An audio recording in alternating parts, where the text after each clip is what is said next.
Thank you for listening to The Lawyer's Daughter. This is Jen Carroll, and this podcast does not have any video. I know I'm on YouTube, but that doesn't matter. I really appreciate you listening to the podcast here. Let's go get started. Happy debate day, my friends. It is September 10th. It is Tuesday, and we made it. We made it to the debate. It's going to happen tonight. It's really going to happen. So there's two things I need to tell you regarding the debate right off the top. Number one, I'm going to host a Zoom watch party tonight. If you want to join the Zoom. So here's the deal. No video. This is grown-up ladies, no video. And get your refreshments ahead of time.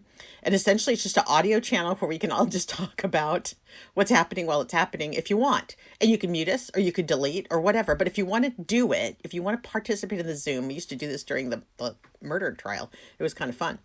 If you'd like to join other women and other men who are pro Kamala and just want to kind of pretend like we're all sitting in a bar together watching this and being thoughtful and also drinking every time he does something dumb, then register for the Zoom tonight. I'll turn it on. I'll probably get in there at about 5:55, which is California time for 8:55 for the people on the East Coast, and everybody in between. You know how to calibrate your time, but you can register for the Zoom. I want you to register because I'm trying to keep idiots out, if you know what I mean. I would like it to be just fun people who are here to have a good time and are going to watch, but also want to probably scream in agony at times. Okay, so that's the first thing. The link to the Zoom watching party is on my blog. So when you get the link, if you're listening to this, you have access to my blog. It's jcarroll.com. It's so easy. Day 57. That's what you want to do. The other thing you need to do, I did not know this was a thing, but I learned about it this morning. Apparently one of the ways they, and I'm going to say they because I don't even know who they is, the way pundits, maybe it's pundits and analysts, manage to evaluate today's debate will be on donations. That is a huge, huge indicator of success in a debate. So what they're asking is everyone, regardless of how much you can give, and believe me, you guys, I'm unemployed. I cannot do much. I mean, I'm already trying to do as much as I can just to provide information. But the deal is if you can give $2 or $3, and I'm going to do a $3 before and a $3 after, because the biggest thing that indicates broad sweeping support and probably better than polling in some ways is people's willingness to put skin in the game. And I say it all the time. It's my favorite metaphor, but skin in the game matters. It means you're putting your money where your mouth is. I mean, there's a reason that saying means something. So here's your two action items. Decide if you want to join us tonight for the Zoom watching party. Audio only. It's Zoom, but you can just, have your phone by you and listen, or have your iPad or whatever, your device. And then donate before and after. If you are pro Harris and pro Walz, little tiny donation. It could be whatever you can afford, guys, just a little bit. And I have a link to where to donate on the blog as well. So those are your two action items. As for today's podcast, I don't want to spend too much time on it because it's just frankly so depressing. And honestly, I think we all know where things stand. Trump on the military. Today we're talking about foreign affairs. And Trump on the military, I don't know what his deal is, but I know that he has no respect for soldiers. And it makes me so angry because he's older than me. And he knows during Vietnam, we had a huge blowback in our culture when the guys and the gals came back from Vietnam, and it was mostly men, and they were mostly ruined, just ruined by that fight in Vietnam. America didn't welcome them home. America was so disgusted with the war that we unfortunately took out our disgust on the guys who fought it. And that's not fair. And we learned as a culture, as Americans, and that's one of the reasons I think people always talk about troops all the time now, is that we learned we were idiots and we did horrible things to these returning vets. And anytime their sacrifice, and if you are not clear that being in the military is not a sacrifice, it is. Everyone sacrifices, the families. They're doing this because they give a crap. They care about our country. And anytime we marginalize them, it is despicable. These are actually people. Yes, they get something out of it. Sure, they get paid. If you reduce this down to, hey, they're getting paid, you need to just smack yourself right in the face right now. Just smack yourself hard. Let's just disabuse you of that kind of thinking right now, because anybody can get paid. There's a lot of stuff you can do to get paid. Good stuff and bad stuff, let's face it. But these people chose something that put their lives in harm's way, and they watched their fellow soldiers die or get sick or go crazy. These are the people they love in the field, the people they have to depend on for each other's safety and success in the field. And they come home and watch their friends suffer, including themselves. So I have a hard time with Trump on anything that has to do with the military and defense. He's an isolationist. He is not a negotiator. I don't think he's ever negotiated anything. He wants to pretend like he's the great negotiator. He doesn't know how to negotiate at all. He just knows how to come in and yell. And like he's just the biggest 4-year-old on the planet, right? I want. And I don't like you. You're bad. And I'm not even going to get into his threats yesterday. Not yet. We'll do that on a different day. But it's disgusting. So we're going to wrap up. This is the last one on issues, comparing the Republican National Convention, Project 2025, and the DNC platforms. Harris just came out with new policies. I think I've covered most of them. I'm going to go take a look later this week, but they're essentially an extension of what we've been discussing. She's just putting it into action, which is fantastic. I just want her to win. So we're going to talk about national defense, diplomacy, diplomacy, and deportation. Yeah, we're going to talk about deportation too. And each of these platforms, RNC 2025 and DNC, present a different vision for America's global role in national security. And let's take a look at how they differ. So the similarities between the Republican platform and Project 2025 are strong. So every time Trump denies Project 2025, you need to know that is just another lie. The whole reason, he's just their rube. He is the guy who is supposed to win the election for them. Strange bedfellows, right? So both the RNC platform and Project 2025 strongly emphasize something called America First, prioritizing American interests over international cooperation. That's a bold move, by the way, to say we can just take on the whole world all by ourselves. America first. It doesn't work like that, but okay. This includes proposals to boost military spending. Oh, yay, good. More military spending. Tighten border security. I would like to spend that on cybersecurity, by the way. Tighten border security and take aggressive stance on immigration enforcement. Okay, I'm going to try not to be too editorializing right now. It just makes me crazy. Their shared focus on maintaining a robust national defense aligns with Trump's previous policies and continue to reflect the administration's approach. For example, Project 2025 proposes reducing U.S. participation in multilateral agreements, arguing that this often diminishes American sovereignty. Americans don't have sovereignty, so it would absolutely diminish it because we are not sovereign over anyone. This dovetails with the RNC's calls for scaling back U.S. involvement in international organizations like the United Nations. Yep, they don't want us to play. And they claim those organizations infringe on American decision-making. Well, yes, they do. Because you want to make decisions with your allies that work for everybody, because that's how you get greater protection, right? You can fight the battle alone, but if you go to the school ground to have a battle with your bully and you don't bring your friends, you're a fool. You better bring your friends. At a minimum for shit talking. At the most to help save your ass if you get in trouble. So, but Trump wants to do this by himself. And so does the Project 2025. They want us to just be sovereign. These policies reflect a broader aim at isolating the U.S. from global governance and promote I buried the lead there. Isolating the U.S. from global governance structures that promote democratic ideals and collective security. I just feel the need. I need to fit this in here. One of the governance structures they want to go around is the banking system. They want to go around that and they want to use crypto. And I believe Trump launched his crypto today. Yes, I said that. Trump and Elon are launching a crypto company.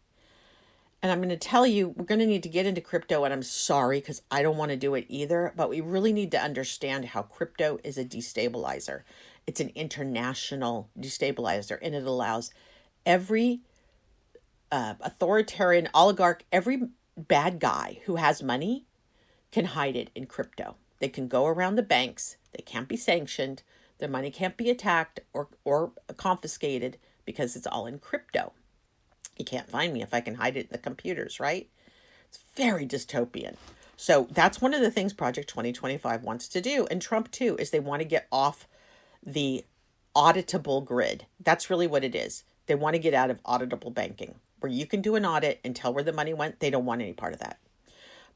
Here's why. Both platforms support rolling back federal oversight. There you go. That's what they want to get rid of. You can't audit something if you don't have the people to do the audit. And they want to empower states, which might sound democratic on the surface, but could weaken federal protections for minority rights, environmental regulations, and as we saw today, if you're in Missouri, you can actually get millions of people to sign initiative that you want to get on your ballot, and you can have one man who is, by the way, not ironically named John Ashcroft. I kept rereading that, going, but not John Ashcroft. For the children on the line, John Ashcroft was the Attorney General during Reagan, and he clothed Lady Liberty because she was not clothed enough. Seriously, in the U.S. Attorney General's office, there's a Lady Liberty there, and he put clothes on her because, her toga or whatever she's wearing was not enough. He could see that she had breastises. And these men can't handle the breastises. So, okay, there you go. This is what they're trying to do. Get me, this is all just so Missouri doesn't get their bring back abortion initiative because one man in their government said they didn't qualify, which is, I'm going to guess, horse shit. Because the one thing my mom used to work at initiatives in California. I know about initiatives. And one thing people that want to get initiatives on the ballot do is they do their jobs really well because it's a lot of detail work. You have to go get all these signatures and they have to be verifiable signatures. So, down in Florida, Ron DeSantis is running around and sending the police. And it turns out there has election police. He has something called election police, which sounds a lot like, I don't know, thought police that are going to the homes of the people who signed the initiative to get it on the ballot. There's a lot of people who sign initiatives because they believe that the public should just have the choice to vote. I don't necessarily take that as a great position. And watching what happened in California with initiatives, especially since my mom was there and would talk about what was going on behind the scenes, sometimes we'd see initiatives that did all the things they needed to do, but they should never have been voted on as a law because they're just misinformed. In fact, one of the biggest problems with initiatives is that the work to find out if they're actually legal isn't done till after they're ratified, which is an expensive process. And it's also what causes things to bubble up to the Supreme Court. There you go. There's a little bit about initiatives.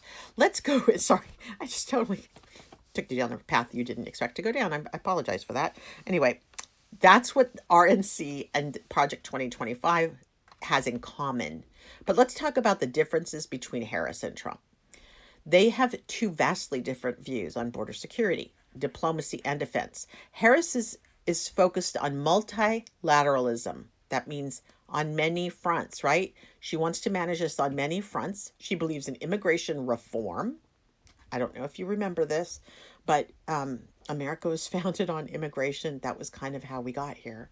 So ostensibly, unless you're Native American or possibly migrated up from Latin America or down from Canada, which why? But if you've done those things, you would also be an immigrant. I mean, we're all immigrants, right? Most of us. So diplomacy is seen as a central tool in addressing global challenges, which contrasts Trump's hardline stances on immigration and defense. Trump wants to revert the policies of his old presidency, which include building a border wall, increasing deportations, and renegotiating or withdrawing from international alliances. So that's isolationism. That's never good. That's also isolationism affects way more than just defense. It affects the economy. It affects trade. It affects the sharing of ideas. That's a really bad thing. I mean, there's so many benefits for us being multilateral, including just something like science and education. We get to learn from other academics. We just want to have these good relationships. They're very powerful for us. Okay. So, sorry. Harris supports immigration reform that would include a pathway for citizenship for undocumented immigrants. That makes so much sense. You've got to have a path. And especially those brought to the U.S. as children under DACA. So that's the I forget what DACA stands for, but that's the Children's Act. That's protecting kids who were brought here tiny, and this is the only country they've known. And if you don't like that, you need to get over yourself, because that's all of us. We just get born somewhere and we adapt to our environment, and that's our environment. That's our home. So just stop. There's no little baby born that goes, oh yes, good old Mexico, I remember it well. They don't. They know America. So stop. These policies reflect a divide not just in practical governance, but in the views of the role America should play. One as a leader of diplomacy and humanitarian efforts, and the other as a fortress safeguarding its interests above all. I'm starting to think there ain't nothing we got in America that's worth all this isolationism. Right now, I feel like we're an embarrassment. Let me take you through some ugliness. And this is brand new because it got uglier I think it was at the Wisconsin rally this weekend, Sunday, maybe Saturday or Sunday. Trump has clarified that his second term immigration, we're talking about border security and immigration. I'm breaking it down just for a quick minute. That his second term immigration agenda will be brutal. Seriously, people, this is what he said. At a recent rally in Wisconsin, Trump ominously promised a bloody story, his words, not mine, for millions of immigrants he plans to expel. Now, you need to picture in this story, in your mind, Stephen Miller, as he leans over the bubble, toil and trouble cauldron of hate that he does. And that's really who's in charge of this. This is 100% Stephen Miller and the white nationalist, racist. Okay, I'm stopping my profanity. I just need you to think of them when you hear this. So this rhetoric echoes his 2024 campaign, which revolves around aggressive mass deportations and militarized border security. So it's not just a wall anymore, people. He's sending down people with guns. Trump repeatedly paints undocumented immigrants as criminals, falsely claiming they're violent offenders released from foreign prisons. In fact, we had J.D. Vance scapegoat Haitian. They're literally legitimate migrants from Haiti in Ohio. And this man read something that was completely not fact-checked or real. J.D. Vance put it out there that Haitians are eating cats. Deep breath, deep cleansing breath. It's not happening, but it's disgusting that he chose to do something that was so racist, so xenophobic. That's the thing. If you're not white, you really don't have standing, folks, and you need to really grok that. And if you don't sport a penis, you also don't count in this story. That's really what's important here. Trump's approach is not just continuing his 2016 agenda, such as completing the border wall. It includes more extreme measures like reinstating Title 42 to expel asylum seekers under the guise of public health. Remember, they did it for COVID. Oh, you got to get out. You're sick. So were we, but whatever. A move that has been widely condemned as discriminatory and inhumane. Critics argue that Trump's immigration policies go beyond just security. They aim to sow fear and division by dehumanizing immigrants. And unless they're Canadian or Norwegian or I don't know, they're not going to be white, those immigrants. So it's easy to dehumanize people of color, right? That's just how JD and Trump do their thing. And that's actually what's behind Project 2025. They don't tolerate people of color. Trump has even proposed, and you just know this is Stephen Miller, creating concentration camps. Yes, I said it. It's in quotes, for mass deportations, using Republican loyal forces like the National Guard to carry out the largest domestic deportation operation in the U.S. history. I'm not going to let this go, guys. This is pissing me off. Project 2025 takes it further, of course, when they take over, proposing a permanent mechanism for expelling asylum seekers under the pretext of national security. Under Trump's administration, these policies are likely to become even more draconian, which means horrible.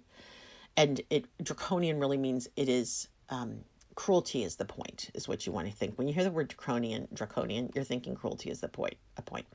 Especially with his advisors like Stephen Miller boasting that Trump will unleash the most spectacular migration crackdown ever seen. I don't know what minorities did to Stephen Miller, but I know what I'd like to do to Stephen Miller. It's not pretty. Trump's stance is not merely about law enforcement, it's about waging a cultural and racial war, as evidenced by his references to racist initiatives like the Eisenhower era. Oh, I didn't even know. Okay, sorry, guys. I did not know this happened during the Eisenhower era. And it's embarrassing, but I'm going to say this out loud, and this is literally what it was called. It was called Operation Wetback.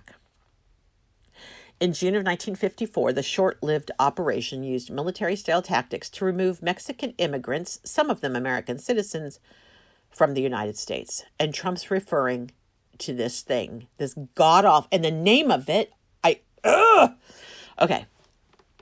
Don't ever call somebody a wetback. It's right up there with the N-word, people. Don't do it. In addition, Trump has proposed canceling visas for foreign students involved in pro-Palestinian or anti-Israel protests. He's proposed canceling visas. These are the people that are going to vote for Trump. The pro-Palestinians, they're like, oh, we hate Harris because she doesn't have tough enough policy on Palestine. She actually has a super reasonable policy on Palestine. And I can't wait till she can work on it, because I think Joe is still trying to collaborate, and I don't think it's going to work. But that's neither here nor there, because me talking about Palestine is a hot mess because I haven't really done enough research. But I do like what Harris is proposing. It just makes sense to me as being reasonable, just in this face of a situation that's completely unreasonable. So that's what I like. All right. So he wants to cancel the visas. Trump wants to cancel the visas for foreign students involved in pro-Palestinian or anti-Israel protests, if they have a visa, mind you. I don't know if they do. Adding an ideological screening process. Now listen to this. There's going to be an ideological screening process. Ideologic means what you believe in, the things you hold dear, to applications to prevent those with differing political views from entering the U.S. So if you don't like Trump, you're not getting in. There's no part. That's so not illegal. That's just so not legal. But the thing is, Trump's going to have the courts, and he's going to have all of his lackeys reporting to him, and nobody's going to care if it's not legal, because just suing him will take so much more. And we have Mark Elias and his organization, but that's not enough. It's not enough. This vision of America under Trump is stark. A nation where dissent is suppressed. If you disagree, you will be put down. Immigration is demonized. We don't want outsiders here at all. None. And millions of lives are upended in pursuit of racial purity under the guise of national security. I need you to hear that. This is about racial purity. I feel like that's an oxymoron. I don't think any race is pure. I don't even know how you would define pure. This is the joke of these kinds of words, because if you start to take them apart and understand something called racial purity, your head will explode, because there's no way to go into what that is. How is it defined? What does it mean? We can't even decide male and female right now. And the people I have the most respect for are the ones who are arguing this at like a chromosomal level, which is also madness. But okay. But at least like they're coming with receipts. Like chromosomes are really where it's at. And the chromosomes are what help determine what gender you are. And you know what? It's not black or white. So there's a lot of people living in the middle. Okay, so I'm going to read you a tweet thread because I thought it was so good.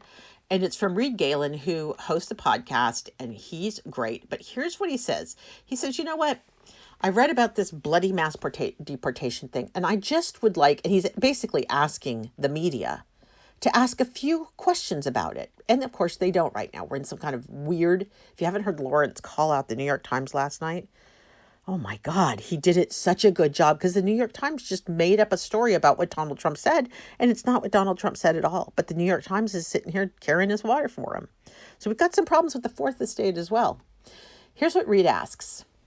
1, how are you going to identify who gets deported? I think for Stephen, it's just going to be if you have colored skin. Number 2, how will you distinguish between undocumented immigrants, naturalized citizens, and native-born Americans? Oh, good questions, because I don't have a native-born card. Do you? I guess I have a birth certificate.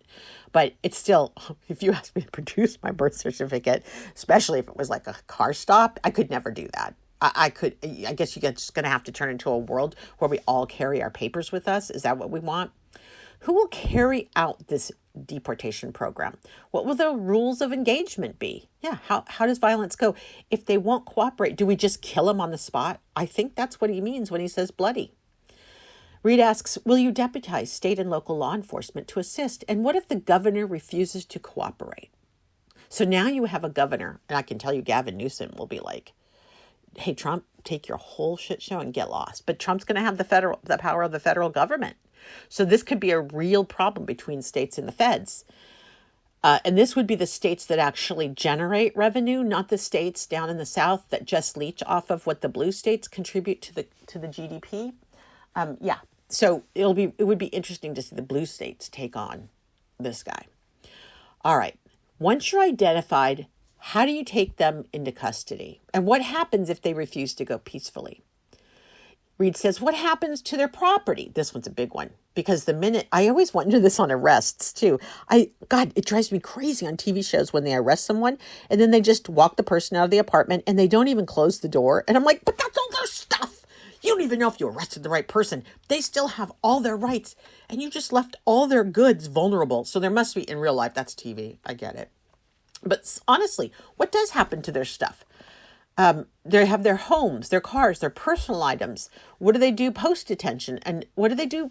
What do you do with their property after they are deported? That's not yours. You didn't get to seize it. Or do you? Do you get to just seize all these immigrants' goods? Okay. Reed says, once you've taken them into custody, where will they be housed before deportation? Good question. Those are the prison camps, by the way. Military-style tactics. This is exactly what's the most spectacular migration crackdown ever seen. That's what Stephen said. Reed says, question number 9, assuming you'll need holding facilities, where will they be and who will maintain their security and sanitary conditions? How will you ensure families are not separated again? How do you keep everybody healthy? How do we not turn them into giant COVID bases of just putting people together with absolutely no protection or safety? Reed says, number 10, if a federal court enjoins the deportations, meaning stops them, will you abide by their ruling or proceed anyway? Oh, that's a hell of a good question because Trump just does what he wants. And he's definitely do it and ask for don't ask for permission, ask for forgiveness. That's Trump. Remember, that's the thing. If you do something, don't ask if I can hey mom, can I take the car? Don't ask, just take the car and then say, I'm sorry, I had to take it. Bad example. Bad example. My child would be killed for that. She knows that. But you get the idea. You don't ask for permission. You just ask for forgiveness. It's a really shitty way to operate in the world, but sometimes there is a reason to be like that. Reed goes on and says, question 11, and I'm almost done. What vehicle, car, plane, boat, spaceship, ark do you plan to use in the deportation of 10 million people? 10 million people. I'm going to have a whole separate show about what that would do to our economy, but yeah. And what happens if the country you're about to send these people to refuses to accept them? Oh yeah, I forgot. Our isolationist sovereignty would mean that they have to do it because we said so, but they don't. And finally, how are you going to account for the economic wreckage caused by millions of people being taken out of both the taxpayer and consumer populations? This is not a law and order. This is ethnic cleansing. Thank you, Reed. That's brilliant. There's a link to what he said in the blog. He just does such a great job of thinking it through. And that's the problem with all these guys. They don't think it through. I cannot believe the Republicans right now are trying. They just got back in session. So, of course, if you get on social media, you'll see a lot of activity going on now out of Washington. It's been quiet because they were on recess for summer in August. It's been nice, I think. It's been so nice. Just focus on the campaign and not worry about what lawmakers are doing to destroy our country. But Mike Johnson is back. And he is doing shitty things because Trump tells him. I don't even know if he has a soul or not, but he just does what he's told. So there you go. And anyway, okay, stop. Everybody's back. Diplomacy and international alliances. So let's change we're not talking about immigration anymore. It's depressing. And there was a solution and Trump stopped it. And God damn it. Diplomacy and international alliances. Trump's approach on foreign policy is mainly transactional, meaning you do it for me, I'll do it for you. That's transactional. If you look around, America has become highly transactional. You solve my sore throat, I'll pay you money. Don't bother if the sore throat's related to anything else. You're not allowed to look anywhere else in my body because all I said on my appointment making transaction was, I'm here for my sore throat. So there you get the idea. Transaction is just tit for tat. He views international agreements through the lens of what America can gain immediately, often overlooking the long-term benefits of multilateral cooperation. Trump doesn't have a strategic bone in his body. He is the essence of id. Go Google id, I-D, id. It's Freudian and it has to do with he just is a 4-year-old. One example of Trump's withdrawal from the Paris Climate Agreement and the Iran nuclear deal. He got us out of both of those. And the bad thing is the Iran nuclear deal. There was no reason to get out of that. That was actually great. And so the Paris Climate Agreement, they're both great. But he couldn't see the long-term value. He argued that these agreements were not in America's immediate best interest, but critics said that these moves undermined global stability and isolated U.S. on a critical international issues. Yep, it doesn't look good when we're by ourselves, guys. You don't want your kids to go fight in a war? Stop making us isolationist. Many hands make light work. It's ridiculous to try to do this all by ourselves. The U.S. is not that sovereign and is not that badass. I'm sorry, we're just not. We got so many messes. We can't even agree that Trump should not be running for president.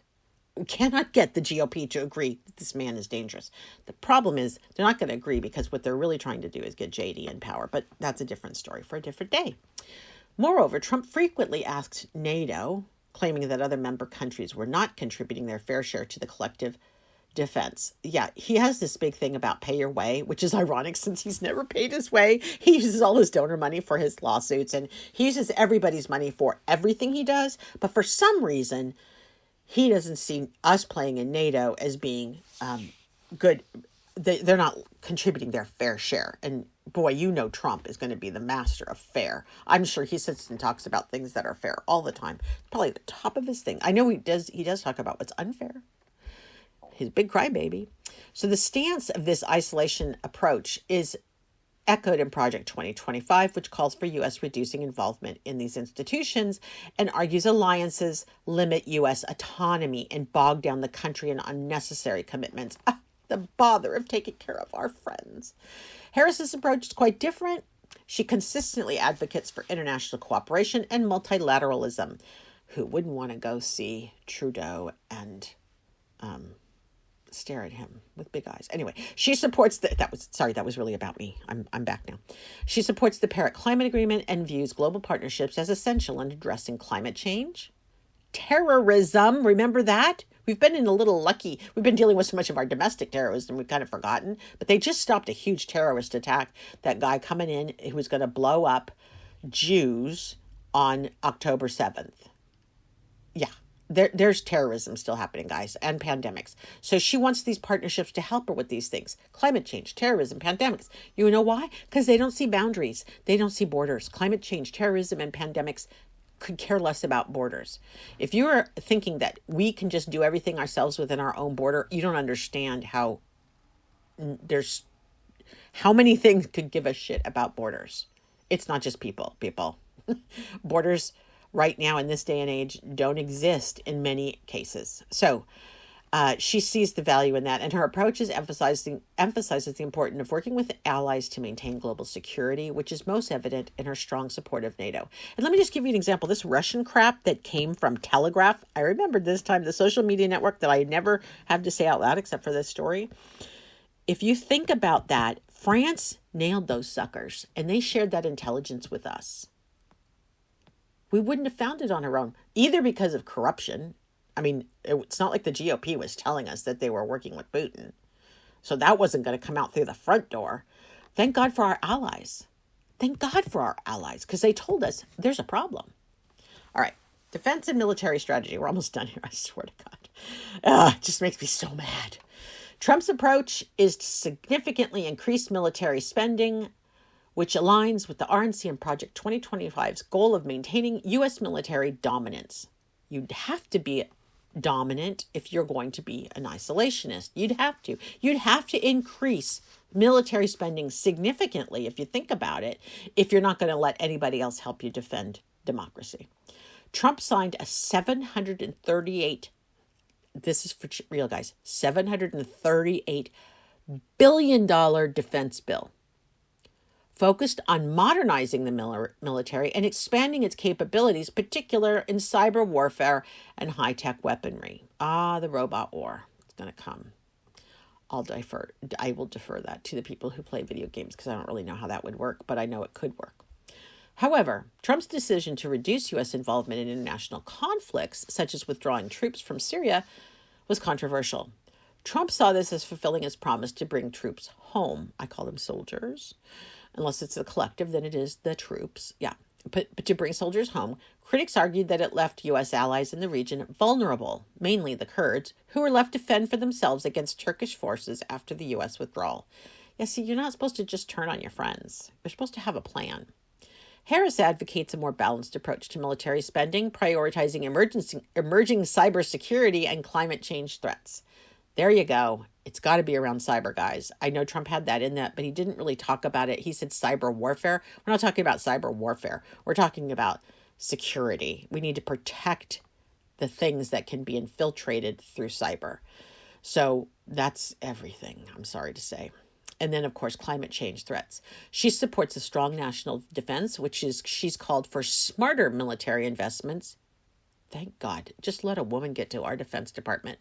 I think we can get this thing cleaned up and in order pretty quickly. We know how to run shit. So she's called for smarter military investments, emphasizing the need to shift resources towards modern threats rather than continuing to fund outdated defense initiatives. Old man. For example, Harris has backed efforts to reduce spending on traditional military hardware to bolster cyber defense systems and international peacekeeping initiatives. Wow. She also supported the decision to end the U.S. military presence in Afghanistan, aligning with her belief that military interventions should be limited and used only when absolutely necessary. That's right. She's part of the administration that had to go clean up Trump's mess in Afghanistan. But we've got problems in Afghanistan, right? Because the women there now can't even laugh or sing. So we might be back. I think we might be back. So there's this cool thing called, and somebody just talked about it yesterday on, it was either on Joyanne or someone I had on in the background. It might have been during Nikki. It's called the Commander-in-Chief test. I didn't know about this thing. This is really interesting. Here I've been in politics. I didn't know about this thing called the Commander-in-Chief test. But I guess this is something that, I don't know, goobers that talk about this stuff talk about. I would never have thought of it this way, but it is really important in the area of foreign affairs. And I have to say, I'm definitely a domestic issues, I was going to say domestic issues bitch, because I really care about human rights and civil rights, but I do care about them all over the world. So this Commander-in-Chief test is kind of interesting. It refers to a candidate's ability to effectively handle the enormous responsibility of overseeing national defense, making military decisions, and representing the U.S. on the global stage. The role isn't just about understanding defense strategies, but also about responding swiftly and effectively to crises while maintaining the safety and morale of the U.S. Armed Forces. In 2024, this test is really relevant because both Kamala and Donald offer starkly different approaches. In Trump's first term, he focused on expanding military budgets and withdrawing from international agreements, and his approach emphasized military might and national sovereignty, often at the cost of long-standing global alliances like NATO. And NATO was worried, and they still are worried. They don't want him back. He is a destabilizer. Just him being in power is a destabilizer for the whole globe. His decision to withdraw troops from Syria was heavily criticized and destabilized the region, raising questions about his long-term strategic planning in international conflicts. On the other hand, Harris is focused on diplomacy first, using international cooperation to avoid conflicts. Her role as vice president included advocating for military support for Ukraine while seeking diplomatic solutions to conflicts. However, critics of Harris have raised concerns about her level of military experience. I'm going to just say compared to Trump. But this is, we just have to look at this for what it is. They're criticizing her. We can't say compared to Trump. That's not going to work. We have to just take this argument for what its face value. Critics of Harris have raised her concerns about her level of military experience and her ability to act decisively in crises, especially given her reliance on multilateral agreements to address global security. Well, absolutely, positively, she can do this. And we just saw why. She was able to she was the one in the Biden administration who got those prisoners out of Russia, got the political prisoners out of Russia. So multilateral agreements worked very well there to help make something good happen. What they're suggesting is she's going to want to talk to everybody before making a decision. But the one thing that lawyers know how to do is they know when to collaborate, and they know when it's not going to make a difference. They understand the difference between moving right now and taking your time to make a thoughtful decision. Sometimes you don't have time. And I think I would always choose a lawyer that's litigated. I need to say that because there's a lot of lawyers out there who just know how to obfuscate. I'm talking about a litigator who knows how to bring the arguments and knows how to. Litigators have to close. They have to bring the thing to resolution. A lot of lawyers, their whole job is to never have things be resolved. It's like the whole Trump lawyer crowd. All they want to do is keep things from being resolved. Litigators want to resolve stuff. That's like they're the dog with the bone, is what you need to know. Okay, so this is a crucial test, this commander-in-chief test, because mistakes made as commander-in-chief, such as poor military interventions or failure to respond to a crisis properly, can have profound consequences, including loss of life or weakened alliances or destabilization of regions and basically threatening global peace. So deciding who would be better depends on the criteria and values you prioritize in a leader. So here's what you get to decide now. It's what you want from your leader. This is the article that I used for this is cited, so you can go in and look at the article if you'd like. If you want a diplomacy first approach, you want Kamala Harris. Her strengths lie in her focus on diplomacy and multilateral cooperation. She's demonstrated a commitment to alliances and supports working with global partners. This is also to tackle climate change, terrorism, international security threats, etc. Her approach suggests she'll prioritize diplomacy over military intervention, aiming to avoid unnecessary conflicts. These are like big takeaway, guys. Big, big, big. I can't tell you a specific situation, but her mindset is thus. She's big on international cooperation. She's big on emerging threat focus. She's big on avoiding unnecessary conflicts, and she's big on using diplomacy over force. So I want to work with others. I want to try to stop things that are bubbling up right now so they don't become bigger, even like cybersecurity. I don't want to get into any unnecessary conflicts. That's not good for anybody. I don't want to be rash in my military interventions, and I want to use diplomacy over force. I never want to come in as the strong arm. I want to come in as the partner trying to help their other partners succeed. We know we have. This is the thing. No, sorry, brief aside, preschool teacher thing. But what always killed me is when parents get in power struggles with their kids. You don't have to be in a power struggle with your child. You know why? You have the power. You have it. And it's up to you to decide to be graceful and whether you want to give grace in your power. And often parents think, the kid's not minding me. They're not doing what I said. Well, that's a bad use of your power. Why don't you help your kid engage in a way that's productive? Teaching your kid to listen to you just because you have power is not the win you think it is. That's just teaching your kid to be afraid of bullies. Get me started on my early childhood education stuff. But my thing is that you always want to use diplomacy over force. You always want to try to talk about it and figure it out and help the other person learn and change their behavior. And you don't want to just go in and slap them down. Any parent can crush a child, and America can crush anybody. We know that. So we don't need to walk around telling everybody we got a big swinging one. We do. We just do. That's why we actually have to be generous and gracious and kind and patient, because we do have the power. Trump is a different kind of commander-in-chief. His test shows him as a military-first approach. Trump has already shown that he emphasizes military from his first run as president in 2016. He already showed us that he emphasizes military strength, sovereignty, and a willingness to act unilaterally. That means without anybody else knowing what we're going to do. That's what upsets the other countries. They don't like to be surprised. I don't blame them. They have people out there taking risks. They have spies. They have agents. They have all this stuff going on. Us acting without considering what they're doing is just reckless. Trump's focus on expanding the military budget and withdrawing from international agreements would prioritize U.S. interests without being constrained by global alliances. It's absolutely true. We can do whatever the hell we want whenever we want to do it. His strengths are a strong military presence. He has decisiveness, which I think is funny because he is willing to make bold, swift decisions. What he doesn't have is think through itness. He doesn't have the ability to of vision, of strategy, of consequences, but he does have decisiveness. We've seen that. That's what he's all excited about. That's why he decided, I think yesterday, that he's going to go ahead and arrest everybody when he gets to be president. Trump brings isolationism, so we aren't going to cooperate with anybody else on the planet. And he has, here it is, erratic decision making. It can be impulsive and not strategically sound. And that is why a huge list of generals came out and military leaders came out this week saying Donald Trump in particular has no business being anywhere near our U.S. military. You need to go, I'll go find it right now and I'll throw it in this blog. I'm just going to go get the citation. I'm going to throw it in here. I meant to do that, so I'm going to go get it. You've got to see all these military leaders who are like, no, he does not pass the commander-in-chief test.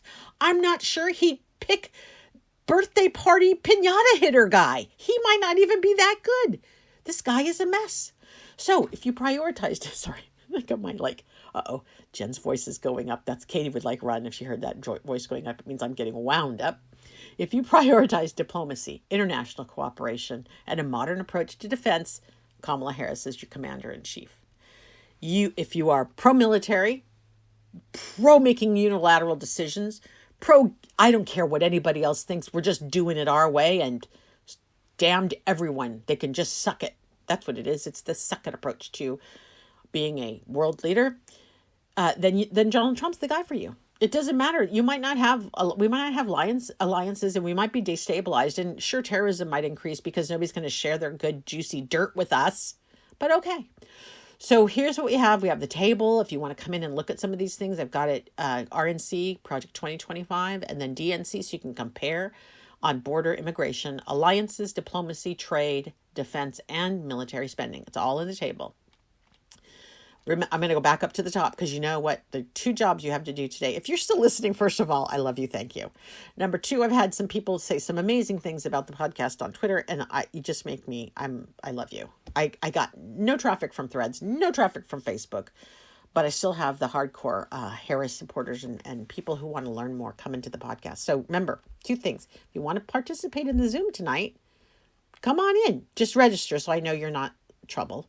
And think about donating just the littlest amount. I swear to God, I'm doing 3 in, 3 before, and $3 after. That's it. That's my little donations.